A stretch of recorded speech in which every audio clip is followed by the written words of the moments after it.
Welcome to the Paranormal Bedtime Stories podcast. I'm author Todd Chapman, your host. Join me as we explore the mysterious world of the supernatural. From encounters with aliens to sightings of Bigfoot, we delve into it all. I've experienced the paranormal since childhood and even had a near-death experience that led me to become a contact tour guide in Sedona, Arizona. Now, I bring you first-hand accounts from those tours and from individuals who I've interviewed. Don't forget to subscribe and hit that notification bell to never miss an episode. You can find my books in paperback and for Kindle at Amazon.com or by using the link in my bio. Now, on to our story. Close your eyes and imagine waking up in your camping tent early in the morning. The air is cool and damp with the smell of dew surrounding you as you sit up to survey your surroundings. That's when you see it, standing motionless just several feet from you. A human-looking being grabs your attention. Forget that he has no clothes on or that you cannot see his body below the waist. His gaze has your attention fixated on his face.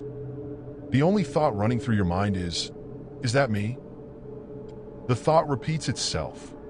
That's when the figure begins running in a circle around your tent. You turn your upper body and head on a swivel watching him as he moves behind the tent and then to the front. The being picks up speed until all you see is a blur circling you. That's when it happens. You notice up and to your left above the bush. A swirling shape quickly opens and you find yourself drawn up into it. Sometime later, you're back in the tent and sitting up like you had been, as though nothing happened. But something did just happen. Something very strange. In 2012, while visiting someone in Washington, I was invited to pitch my tent behind his cabin. He told me that the area's Sasquatch normally walk behind his house in that location. They head to the apple tree over there or come back this way. Exiting the yard here or there, he pointed my attention. I decided to place my tent smack dab in the middle of their route. I also decided to keep the rain fly off the tent, so I could see out the top, which was made of open-air screen. That night, I couldn't sleep.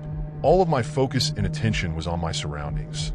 The sounds, the smells, slight movement in the distance. I was jazzed and couldn't sleep. It was many hours later when I found myself laying on my stomach with my hands under the pillow.